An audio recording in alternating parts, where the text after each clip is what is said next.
Bonjour à toutes et à tous. Putsch aujourd'hui reçoit Aïk Shahinian. Nous avons décidé à la rédaction de faire plusieurs Facebook Live avec des figures médiatiques des Gilets jaunes à quelques heures, quelques jours maintenant de l'acte 18 qui se déroulera samedi à la fin du grand débat, enfin ce qui devait être la fin, qui apparemment a été prorogé par le chef de l'État. Premier invité ce mercredi matin, Aïk Shahinian, que nous avions déjà reçu dans Putsch dans une interview exclusive.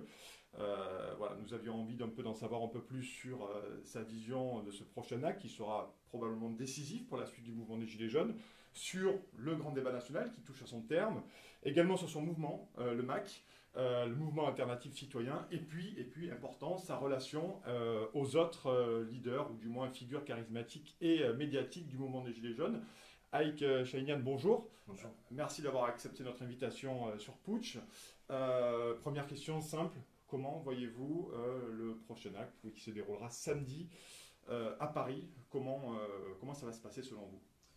Écoutez, ce qui est le plus important à dire, c'est que nous appelons tous les Français qui soutiennent ces revendications et qui ont participé à ce mouvement social depuis le début, et celles et ceux qui étaient un petit peu en dehors de ce mouvement social mais qui se reconnaissent dans les revendications, de marquer le coup important et de venir à Paris le 16 mars. C'est un acte 18 extrêmement important. Il y a des gens qui vont arriver de Nice, de Bordeaux, de Toulouse, de Marseille, de partout de France, et l'idée est d'être extrêmement nombreux dans la rue. Évidemment, moi personnellement, j'ai toujours dit qu'il faut être le plus pacifique possible pour ne pas avoir justement des reproches et des détournements de ce que ce mouvement est. Mais je pense que c'est un acte extrêmement important qui va être précédé le vendredi 15 par une marche pour le climat.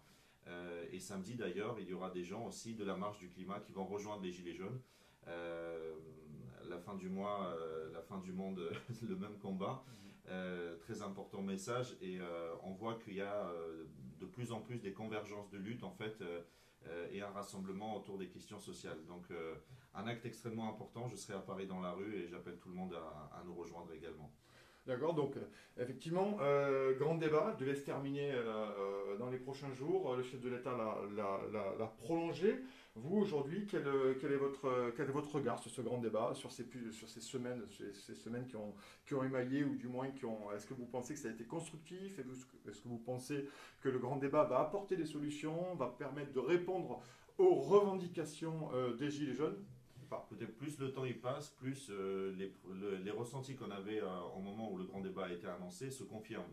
On a vu aujourd'hui sur la page de Public Sénat les garants de ce grand débat qui mettent déjà des doutes en fait sur sur l'influence de l'exécutif lors de l'organisation de ce grand débat et des consultations.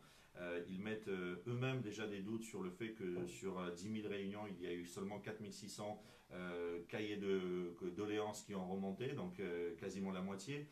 Ils mettent des doutes sur le fait que le temps court ne permet absolument pas d'analyser tranquillement et de manière fiable les résultats. Et ils disent clairement que autant la communication du gouvernement était très importante au moment de lancement du grand débat, parce qu'il fallait le faire connaître, autant ils regrettent la communication gouvernementale extrêmement présente lors des consultations depuis 2 mois, où on a vu ces grandes réunions se transformer en meeting politique, et quelque chose qui est digne des régimes qu'on qualifierait de la France quasi dictatoriale, où on voit le président de la République présent pendant près de 4 heures ou 5 heures à la première chaîne des médias nationaux. Donc moi, j'y crois pas du tout au résultat de ce grand débat. Ça ne veut pas dire que je remets en cause l'importance en fait du dialogue et de la consultation des citoyens. C'est pour ça qu'on se bat. Simplement, la grande différence, c'est que nous, on ne demande pas d'être écoutés, on demande à être entendu, et surtout, on demande à prendre la décision. Donc c'est des choses très différentes. Et moi, je regrette, j'ai parlé avec certains anciens marcheurs, et j'ai l'impression que ce grand débat, c'est exactement ce que Emmanuel Macron a fait pendant sa campagne présidentielle, c'est-à-dire faire croire aux Français qu'il construit avec eux un projet, qu'il va les écouter, qu'il est décentralisé, qu'il est proche du peuple. Arrivé une fois au pouvoir, arrivé là où les décisions devaient se prendre, il s'est complètement coupé de sa base. Eh bien, moi j'ai l'impression qu'il est juste dans la continuité de son habitude de communication, où il a fait un grand coup de com', et puis il n'y a pas grand-chose qui va en sortir. Personnellement, je le répète, même si parfois certains ne comprennent pas quand je dis ça, je le répète, je souhaite la réussite de ce gouvernement et peut-être par grande surprise, Emmanuel Macron et le gouvernement en tirant des bonnes conséquences et profiteront de cette occasion pour renverser la table et changer un système qui détruit ce pays depuis 40 ans. Donc votre solution, vous aujourd'hui, on sait que vous avez, et vous l'avez déclaré dans le putsch, hein, vous lancez le MAC, Mouvement Alternatif Citoyen. Pouvez-vous nous en dire plus en quelques mots et aussi nous parler effectivement des élections européennes où aujourd'hui au niveau des Gilets jaunes ou des listes citoyennes, beaucoup d'interventions sont faites et beaucoup d'initiatives sont prêtes à se faire. Est-ce que vous y croyez et est-ce que vous aujourd'hui, le MAC, vous, Aïk Chahinian, vous allez vous présenter aux européennes ou pas? Alors, je peux en parler d'autant plus que j'étais le premier gilet jaune à avoir lancé l'idée des européennes sur un plateau de télé après des sondages que j'avais fait dans deux groupes dès le courant de décembre parce que j'étais persuadé que si nous arrivons à nous unir, si nous arrivons à construire quelque chose rapidement tous ensemble, que ces élections européennes auraient pu être une bonne idée. Simplement, j'ai participé à différentes initiatives, j'ai vu que comment de l'intérieur, en fait, les égos des uns, les incompréhensions des autres, l'incompatibilité parfois des approches, etc., ont fait que finalement on est là à avoir une, deux, trois listes, quatre, cinq initiatives, trois, quatre associations qui se créent, etc. Donc j'ai pris la décision que les conditions n'étaient absolument pas réunies pour une réussite aux élections européennes et qu'au contraire ça devient du coup en conséquence un piège et quasiment un pugilat annoncé. Et donc j'ai complètement renoncé à l'idée de participer à ces élections européennes. En ce qui concerne le mouvement alternatif citoyen, c'est très simple. Aujourd'hui, Emmanuel Macron a entrepris, en fait, lui, contrairement à ce qu'il nous reproche, que nous serions pour le chaos. En fait, en réalité, la stratégie du chaos, c'est celle d'Emmanuel Macron. Emmanuel Macron veut être la seule alternative en fait aux extrêmes. Il veut fracturer la société entre lui qui représenterait en fait l'alternative démocratique, rassurante, etc. Et en face de lui, il a tout intérêt à voir monter le Front National, enfin le Rassemblement National et d'autres mouvements d'extrême gauche ou d'extrême droite. Il a tout intérêt à que ces mouvements se renforcent pour en fait être ce qu'il sent depuis 40 ans, à savoir les idiots utiles d'un système qu'ils ne servent qu'à maintenir au pouvoir, puisqu'on sait à chaque fois comment ça se passe lorsque l'extrême droite arrive au second tour, ou lorsque la gauche est complètement divisée, ou lorsque la droite est divisée, on sait très bien à qui ça profite, et on a la continuité du système depuis 40 ans. Donc ce qu'on s'est dit, c'est qu'au lieu de justement se précipiter dans les élections européennes, nous allons construire une véritable alternative, l'alternative à cette situation-là, et nous allons la construire avec une nouvelle méthode, avec une méthode beaucoup plus horizontale, beaucoup plus inclusive, avec l'ensemble des territoires et l'ensemble des citoyens.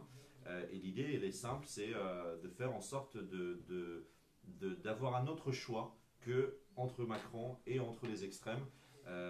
Et du coup, je pense qu'avec la conférence de presse qu'on fera notamment dimanche 17 et avec les annonces qu'on fera, je pense qu'il y a vraiment moyen de sortir grandi de cette situation. D'accord.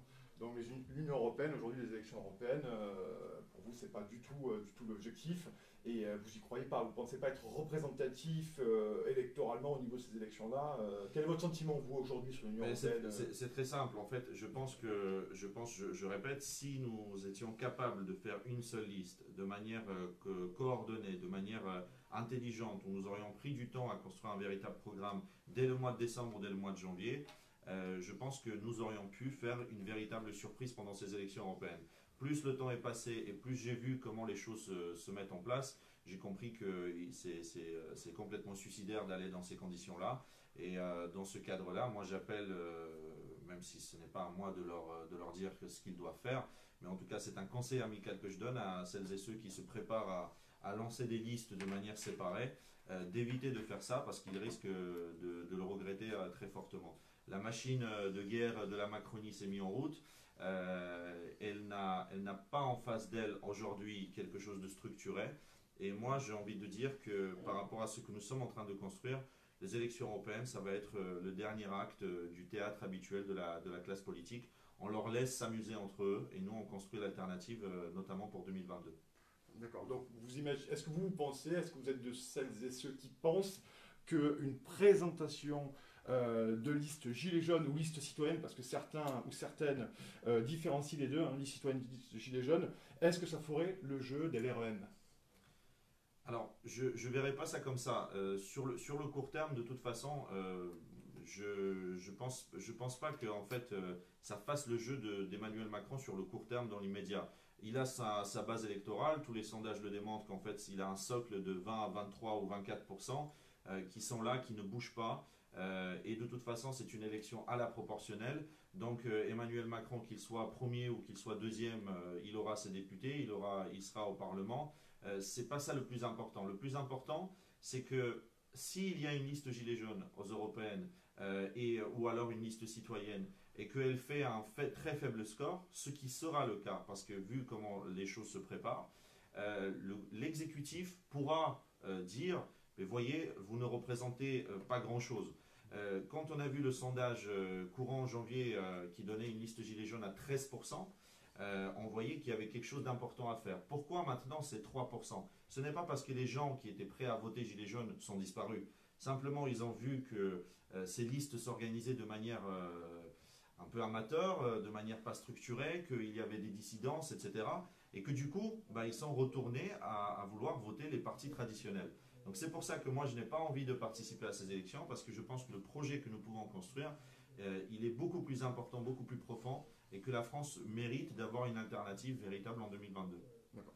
Maintenant, abordons un sujet qui fâche ou qui fâche pas, parce que c'est vrai que on a besoin de savoir, nous, en tant que médias, comment se passent les relations entre vous, tous les, on va pas dire les représentants, parce que c'est pas le cas, mais du moins les figures médiatiques du mouvement qui apparaissent, qui ont des initiatives. Comment ça se passe entre vous? Est-ce que vous vous parlez? Est-ce que vous discutez?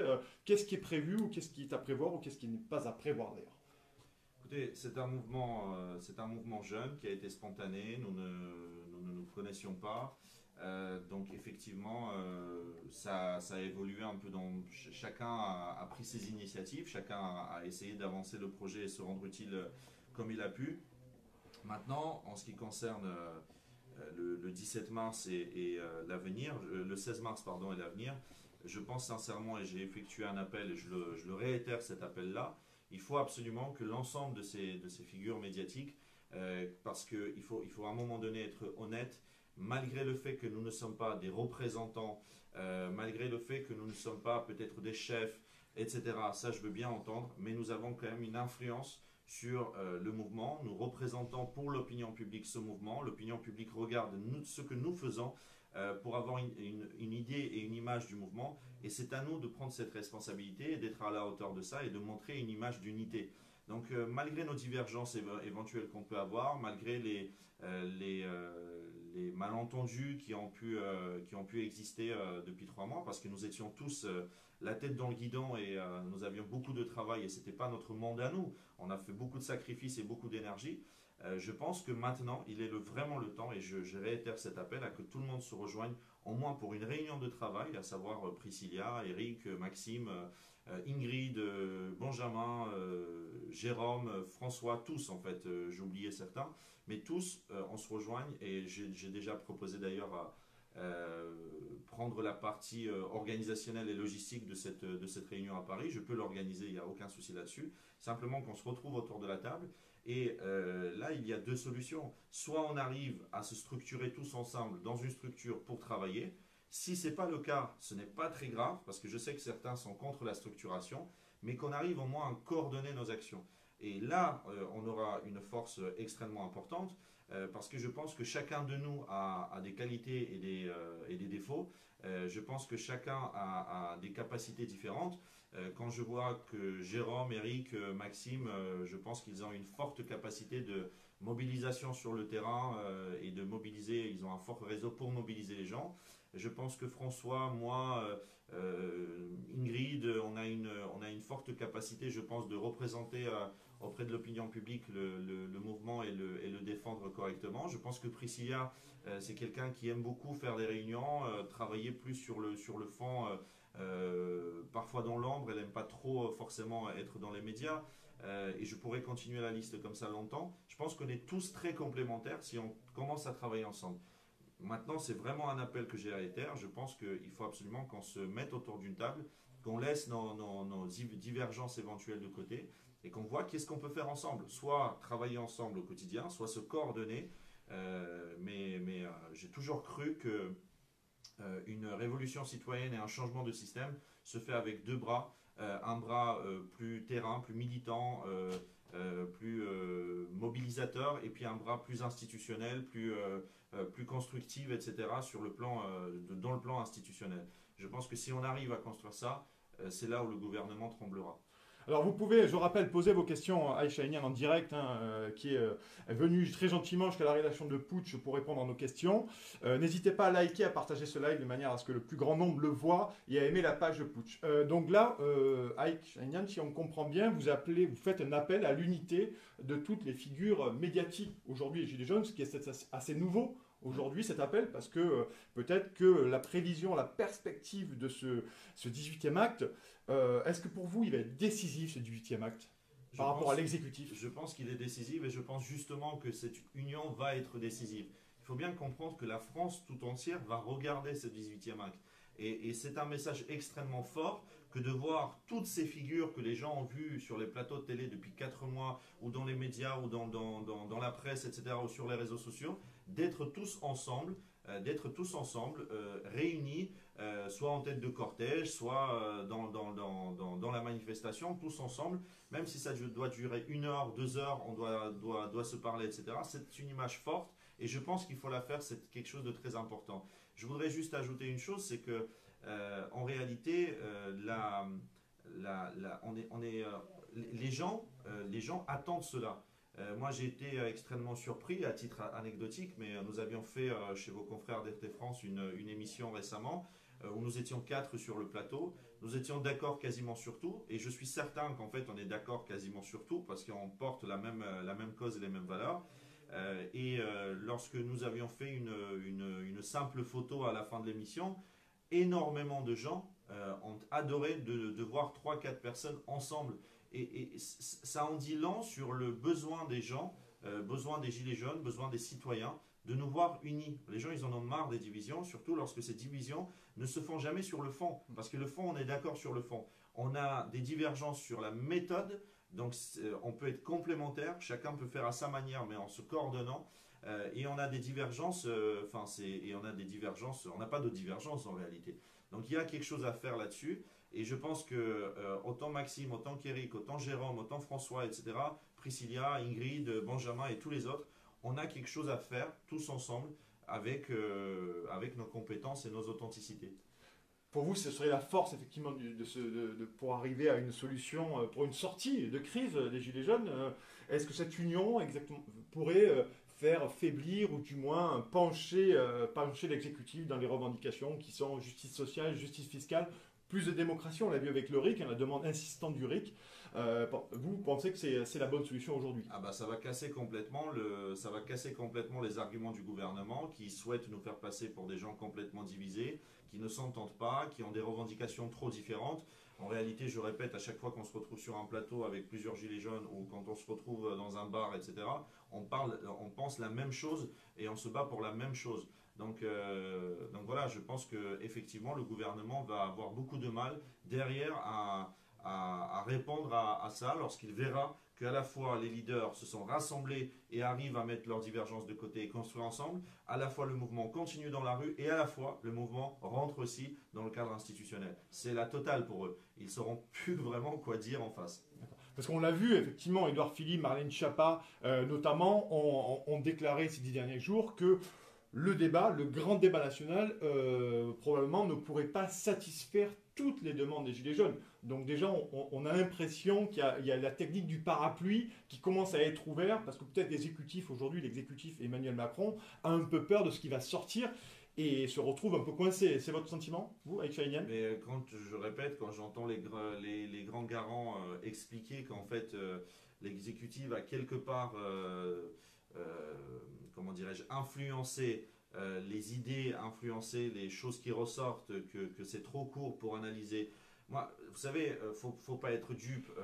Quand vous avez un président de la République qui, au moment de lancement du grand débat, à travers sa lettre, explique que les mesures fiscales prises dès le début du quinquennat ne vont pas être remises en question, à partir de là, ça donne le cap que le changement n'aura pas véritablement lieu. Donc il va nous pendre 2-3 conneries, excusez-moi, mais remettre la vitesse à 90 km/h, éventuellement proposer un référendum pour baisser le nombre des parlementaires, alors que ce n'est pas du tout ce qu'on demande nous, parce qu'au contraire, on est pour la décentralisation, donc s'il baisse le nombre de parlementaires, c'est encore plus antidémocratique. Donc vous voyez, c'est la manipulation par la communication. Vous pensez que c'est cosmétique? Ah oui, mais totalement, Voilà. totalement. Et quand je vois encore, moi je pense qu'il risque d'avoir quelques problèmes juridiques parce que on a vu certaines personnes, j'oublie leur nom, qui sont des députés, qui sont des gens sérieux, qui préparent quand même à porter en justice le fait que à peine un mois avant l'élection européenne, on a organisé des meetings politiques où notamment Madame Buzyn évoque l'Europe, évoque le projet macronien pour l'Europe, etc. Donc vous voyez, ça a été quand même quelque chose au frais du contribuable. On a fait la promotion de la République en marche. Et d'ailleurs, on a vu la conséquence, c'est que les grandes chaînes de télévision n'ont fait que relayer ça. La cote de popularité affichée d'Emmanuel Macron a fait un bond en avant. Et les Gilets jaunes, on n'a fait que passer des images de violence en expliquant que nous sommes la peste et la choléra. Donc à un moment donné, vous savez, plus le temps dure, plus l'opinion publique, elle voit les mensonges sortir. Et je pense, c'est pour cela que je répète, si nous sommes tous ensemble et que nous continuons ce mouvement, ça va casser complètement la dynamique de communication du gouvernement. D'accord, très bien. En tout cas, merci pour votre intervention chez Push.media, Aït Chahinian. Sachez, chers internautes, que demain, nous recevrons d'autres figures médiatiques des Gilets jaunes dans la matinée et dans l'après-midi, en prévision de ce nouvel acte qui pourrait s'avérer décisif pour le mouvement. Merci beaucoup et bonne journée à toutes et à tous.